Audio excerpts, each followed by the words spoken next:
Blog Talk Radio. Welcome, world. Welcome once again to Tuesday Talk with Key West Lou. I am your host, Louis Patrone. I sit here in Key West, Florida. I do the show every Tuesday night. And I feel I'm sitting here at the southernmost point in the United States on a little island, 25,000 people. We're overloaded with people. I wonder when the day is going to come that we're going to sink into the ocean. And tonight, with this little show I have, which has quite a following, I know the numbers increase every week and it even goes beyond the United States. But I never thought I'd get to say I have breaking news. And I must say it tonight. I'm not trying to be a show-off or anything, but I have breaking news. And these three things I'm going to share with you, you may not know. I just learned them in the last hour. So let's get going. Barbara Bush, First Lady of the land for many years, First Mother of the land, died tonight at age 92. She was the wife of one president, the mother of another, a class act, an independent woman, a mother, a grandmother, a great-grandmother. May she rest in peace. The second item of breaking news, I'm sure is causing turmoil to Donald Trump today. He's probably moaning and groaning all over the golf course in Mar-a-Lago. And that's this. Justice Neil Gorsuch, the only appointment he has had so far to the United States Supreme Court, purportedly an ultra-conservative judge. I'm laughing and smiling as I say this. He was sure he had found the right kind of judge in this man. Well, he just blew him out today. The Supreme Court entered its decision today in the case of Sessions, and I'm referring to Attorney General Jefferson Beauregard Sessions. In the case of Sessions versus DeMaia, he voted with the liberal bloc, making the decision 5-4 in favor of throwing out a certain deportation law of the Trump administration. I think this is wild. It was a 5-4 decision. His vote was the deciding vote. The case concerned deporting people convicted of some kinds of crimes. The decision was, and the judge wrote this in his part of the decision, quote, vague laws invite arbitrary power. Vague laws invite arbitrary power. He considered the statute too vague, and you can't have vague laws because nobody knows what the hell they're following, and he threw it out. He voted to throw it out with the majority. He was part of the majority, and the key thing is, he says vague laws invite what? Arbitrary power. And who is guilty of arbitrary power all over the place this past year? Donald Trump. I find this whole thing extremely amusing that his man on the Supreme Court has just voted against him in an immigration case, and Trump considers any of these immigration cases landmark cases, improperly so. So that's the other item of breaking news. Now comes Sean Hannity. This guy's a beauty. I've got to say this. We saw what happened yesterday. Michael Cohen's third client announced in open court with Sean Hannity. Well, Hannity immediately issued a statement and was on TV last night. I'm not his client. There is no attorney-client relationship. You know, I've never paid him any money. I never hired him. He never sent me an invoice. I may have asked him once or twice or whatever number of times in social gatherings a question to which he gave me a response. I would consider whatever he told me confidential, but there was no attorney-client relationship. We know that Hannity is the man that Trump listens to every morning on television, and Hannity is the one who is directing the thought process of Donald Trump on what to do with world affairs and national affairs. I don't have to describe it for you. You all know it. The media tells it to you every day. He gets his directions from Hannity on Fox News. Well, Cohen is the president's attorney. Has been his attorney for 11 or 12 years. I believe, actually, his only client is the president, but he had a case for somebody else, one case, I think, involving $1.6 million, so it was important. He fixed another case involving sex. And he's got Hannity, he claimed, because he needed clients in that courtroom. The judge says, who are your clients? The government says, you're not really a lawyer. You don't have clients. So Hannity, in shame, he's saying, this is not correct. This is false. Fox issued a statement this afternoon backing him up. And lo and behold, what comes up tonight is that two other attorneys have also been Hannity's attorney. Now, on the surface, nothing wrong with that, but because all this is becoming an issue, who represents who here, it gets very confusing. He should be open about it and admit this. The two attorneys are Victoria Toensing.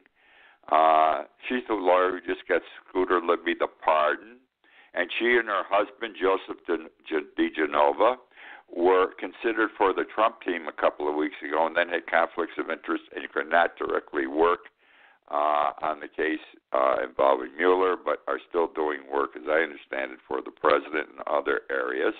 So there's Victoria. That's one of his lawyers. And the other is Joseph, is it Sikolo?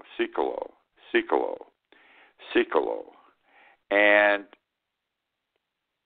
he's the only lawyer that Trump has left, this Sikolo. All the other lawyers have left. He's supposed to be a good lawyer, but he doesn't try cases in the criminal field or the white-collar crime field. He's from North Carolina or someplace, but the president likes him, and he's got respect. He actually is into not-for-profit things. He runs 2 not-for-profit operations and makes a ton of money doing it. Now, Sikolo and Tissing both signed a letter on May 25th, 2017. This is just last year. President's president at the time. They signed this letter for Hannity, though, as his counsel for Sean Hannity. Both of them signed over that, counsel for Sean Hannity. The item was a bullshit item, okay? It was a cease and desist letter to a Tulsa, Oklahoma radio station. Sounds big already. A conservative activist, a woman, had said on a show of this particular radio station that Hannity had been, quote, creepy towards her and invited her to his room. Oh, my God. These Republicans are all alike. Birds of a feather flock together, shades of Donald Trump. And what's further funny, if this is true, and I don't know if it is, he invited this woman to his room, acted creepy. But this is a man, Sean Hannity, who constantly on his television show blasts the Clintons and the Obamas for their, and I quote, immoral ways. The man's a hypocrite. And he's going to get defecated on tomorrow because they didn't say he was involved. This was the small things. These people signing letters for him, but he should bring this all out. Why do these people hide? This is a garbage item. It means nothing. But once you hide it and somebody finds out about it, it becomes a big deal because you chose to keep it secret. You can't do business that way in this world today. That's the end of breaking news. Now, I was going to start the show tonight with the following term, which most of you have heard in your lifetime. Woe the web we weave when first we seek to deceive. Woe the web we weave when first we seek to deceive. And that was a term, I was a trial lawyer. I lived in the courtroom for 46 years. And whenever I caught someone on the other side in a lie, or I found the whole case was full of lies, I'd go to that jury box in summation, and I'd look those jurors in the eyes very solemnly, very seriously, and I'd say, woe the web we weave when first we seek to deceive, showing that that person was a liar and that somebody else had a lie, and this whole thing gets convoluted. And I'd follow it up with Remember when you were kids, some of you, most of you, if not all of you, you took a pebble and threw it into a pool of water. And what happened when that pebble hit the water?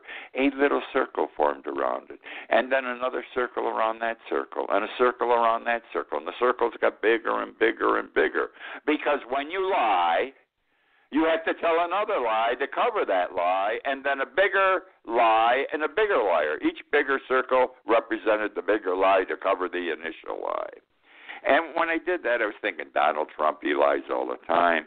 I was thinking of Sean Hannity, who should have brought forth that he was involved with Cohen in some relationship of some sort. And now he does it. You know, you can lie without saying a word. Your silence can constitute a lie. Here he doesn't tell us about these other two lawyers. A minor thing, I agree, but he doesn't tell us about them. Now it comes out. His credibility factor is going down to zero tonight, Sean Hannity. I can't wait to hear him speak to this issue later tonight or tomorrow morning. He's going to say it amounted to nothing. It was a bullshit thing, which it is. But the fact is, bring everything out. This is what it's all about, especially in the halls of government, which now brings me to James Comey. I think James Comey is a straight shooter. I agree he's a Boy Scout. I agree that he thinks he's too righteous, more righteous than most people, but I believe he is a righteous man. And I also believe he screws up occasionally because none of us is godlike. We all screw up at different times in our lives. Everyone. Well, he was interviewed on TV Sunday night, and you know, I think Trump is not stable. I think he actually is not intelligent. A man who doesn't like reading things, he just wants to hear it. He's got to have great retentive powers. This man doesn't seem to do anything right. But Comey found him to be mentally okay, no problem. Smart man, has to be. Look at all the money he made. But he found him, and I quote, morally unfit to be president. Morally unfit to be president. And I started thinking, kids watch TV all the time. They're glued to it. They also have their own little tablets. They've got their own cell phones that are computers today. We don't know what the hell they're watching, what they're reading, what they're hearing. But I would say that kids in high school know what the hell's going on out in the world. They may not understand it all, but they know what's going on. And I would extend that into grammar school now to, the higher grades in grammar school. And I'm concerned about this peeing prostitute thing, where it keeps coming up that in 2013 when Trump was in Moscow for, Miss America, Miss Universe pageant, whatever one he ran, he was in a hotel room with two prostitutes.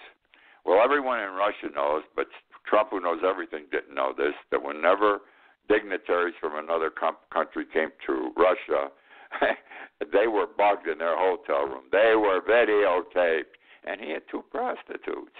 And the word keeps coming up, peeing was involved, and now it's that the two girls peed on each other. Whatever it is, I give Trump credit. He's bringing us to a new level or a new drop in sexual activity. I thought we all knew and had experienced everything there is to have experienced, but he's taken us to a different level. Whether it goes up or down, I'm not sure, with this peeing thing, and it's going to come out. And I hope there's a picture. I hope there's a video of this. I absolutely hope there's a video at the end, because the man deserves to be embarrassed. Now, the media, ever since Comey's book came out a couple of days ago, it comes out technically. It came out technically today, but people had it as early as Thursday, I think.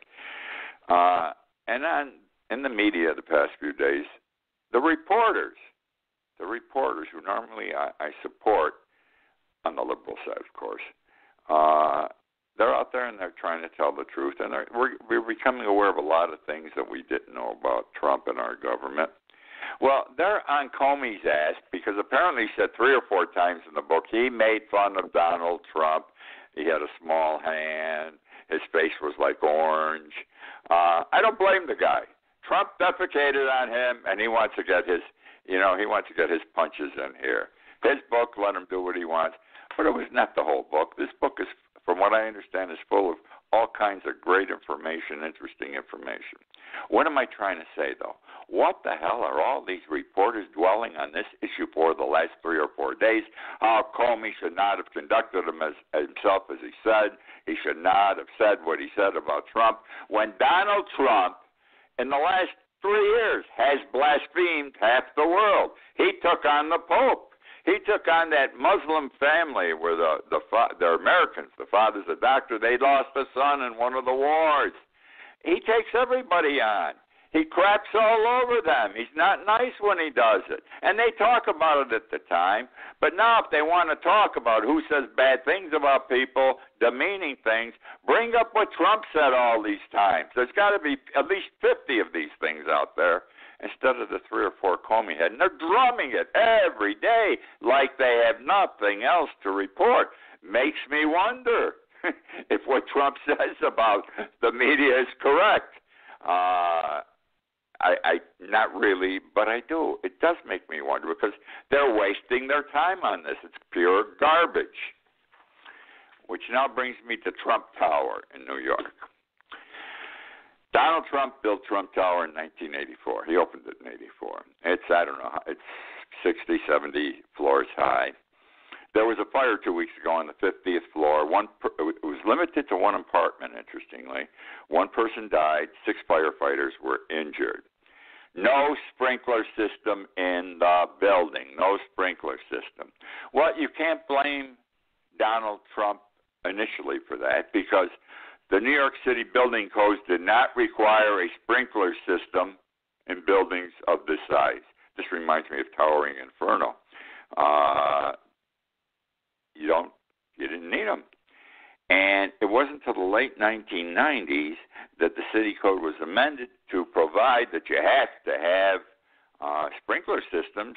And if you don't have them in a building that's already built, you don't have to go put them in unless you're doing renovations. And the statute says gut, G-U-T, renovations, which means you're cleaning things up to the wall. Now, the reason I raise this, and I do blame Trump in this regard, Trump, it is said, worked hard over the years against requiring sprinkler systems in all big buildings, including the buildings he was building and renovating, okay? And even when they were going to put it in the 1990s into code that you had to have a sprinkler system, he went out and led the fight. Well, we don't have to put it in buildings that are already constructed unless we do a gut renovation. I can't blame him. He's trying to save a buck here and there. What bothers me is that he ran on getting rid of rules and regulations through the EPA, Environmental Protection Agency, because these various rules and regulations are driving industries crazy in this country. They're imposing costs on industry that they shouldn't have. Our companies would be more profitable. Many would stay here if they didn't have to face all of these. I question these rules and regulations. And now he's got Pruitt, who's spending money like a thief, like a bandit, who's out there just writing these rules and regulations out. It's very simple. The rules and regulations are law, but not per se law. Congress passes a statute, then that statute has to have rules and regulations to follow. It may be 30,000 pages of rules and regulation for a law that only is 1 page long. And you've got to say how we know what's covered under that. And to get rid, the way you get the rules and regulations, they're signed by the Secretary of the EPA. So all he has to do, Pruitt, or the president can, is sign a piece of paper saying, I'm eliminating this regulation. And Trump goes around saying, I'm getting rid of these regulations, you know. But the regulations he's getting rid of were put there to protect workers, to protect consumers, safe air, safe water, cut the carbon emissions from cars, cut the carbon smoke, the fossil smoke coming out of factory chimneys, those big things. They're there to protect people, and they should be there.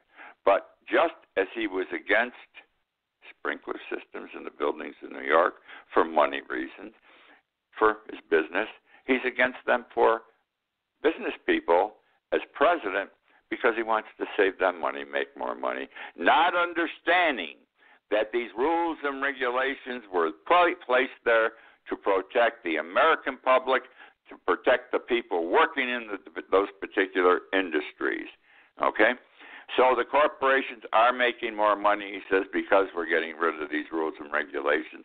Many companies that left because of these rules and regulations, and I don't buy it, but he says it, are now returning.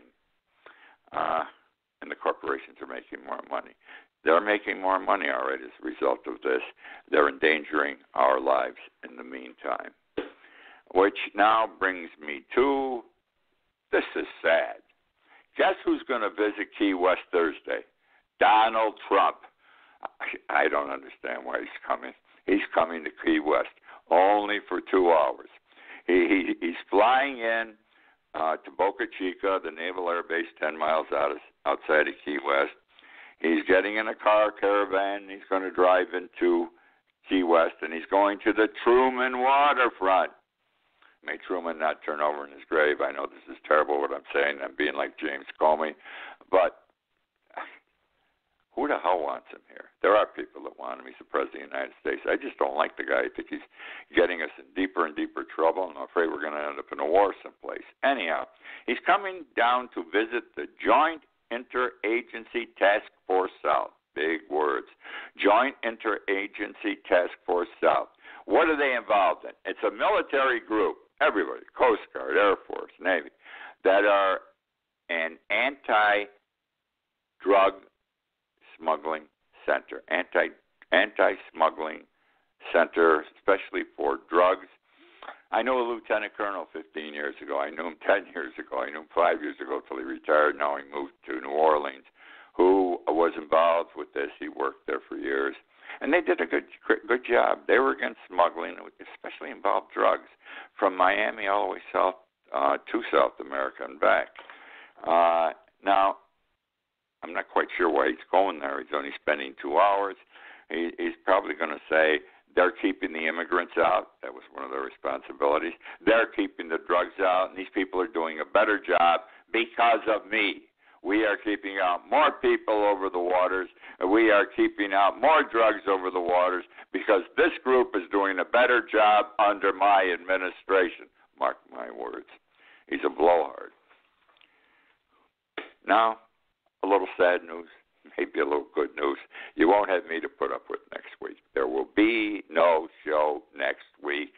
I have some minor medical procedure to undergo, a couple of them, and I will be incapacitated next Tuesday night. I will be incapacitated Tuesday and Wednesday. No big deal. What I have to do, but it's something you have to do periodically. And so there will be no show. I apologize now. I am telling you now. No show next Tuesday. You get a week off from me, but don't forget to come back in 2 weeks.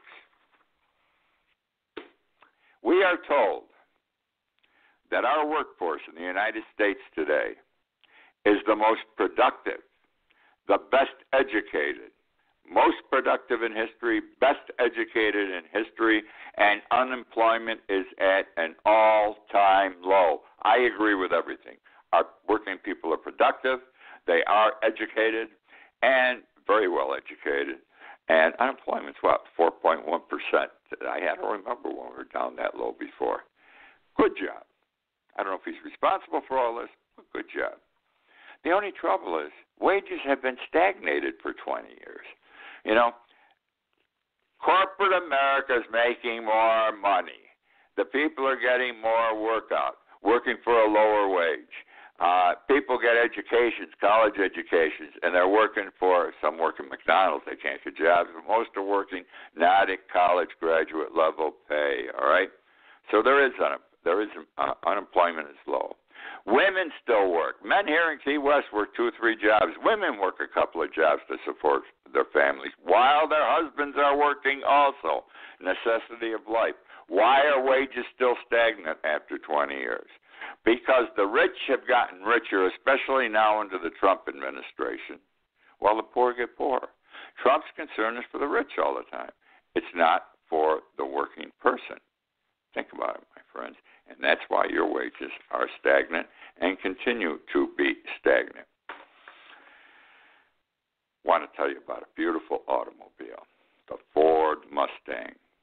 It made its debut on yesterday's date in 1964 at the World's Fair in Flushing, New York. Okay? I was at that World's Fair in 1964. It made its debut. And on that same day in 1964, every Ford dealership in the United States showed for the first time the Ford Mustang. What a sexy car. The only way to describe it, it was a sleek, low, convertible, two-seater, mid-engine sports car. Ford sold 400,000 the first year. My sister bought one right away. And every now and then I call her up and say, hey, you want to drive my Cadillac? I'd like to drive your Mustang. I've got to go here or there, and I'd enjoy driving your Mustang. She'd let me take it. She'd bitch and moan, but she'd let me take it. It was called, the Ford Mustang was called, and I quote, the working man's Thunderbird. The working man's Thunderbird. Do you know how much it cost? $2,300. That was the price tag. Those were the days, okay? There was a movie made that year, a James Bond movie, Goldfinger. James Bond drove the new Mustang in the movie, all right? The price tag's interesting, $2,300. That was the price of things in those days.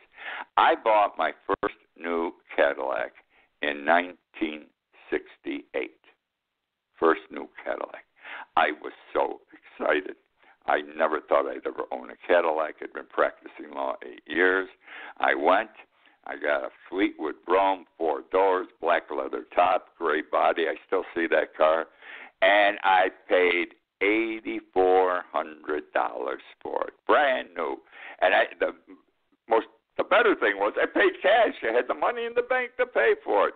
Cars were not expensive then like they are now. $2,300 for a Mustang. 4 years later, $8,400 for the biggest Cadillac you could buy. But that's the story of the Ford Mustang, and they're still making them today, but they're not that sleek beauty of yesteryear. All right. How's the time going here? I got a little more time here tonight. I want to talk quickly about sanctions, tariff wars. Sanctions and tariffs lead to fighting wars. I've said that before. But they also result in or are the product of people who become fascists. Fascists. Who is a fascist? Well, fascists are authoritarian figures. They're first authoritarian, then they turn to fascist. Hitler's the most well-known, but Tojo was one. Mussolini was one. Assad is one. Putin is one. The president of China is one. Maduro in Venezuela is one. These are men who think they are omnipotent. They do anything. They can get away with murder. And before you know it, we're in trouble, and we end up with wars. That's all I want to say about that. But we're there. We're at this point. Madeleine Albright wrote a wonderful article on April 6th in the New York Times on this issue. She says we're going that way, and the reason we're going that way today towards fascist societies is because the world still looks to the United States for leadership, and Donald Trump is our leader, and he is an authoritarian figure leading to being a fascist. That's the show for tonight. If you haven't ordered my book, Irma and Me, please order it. Amazon.com, BarnesandNoble.com. $14.95. You'll love it. It's about the hurricane. It's funny and it's serious. Please, Irma and Me. And that's about it. Thank you for joining me tonight. I can't see you next week, as I've already told you, but I will see you 2 weeks from tonight, my friends. Good evening.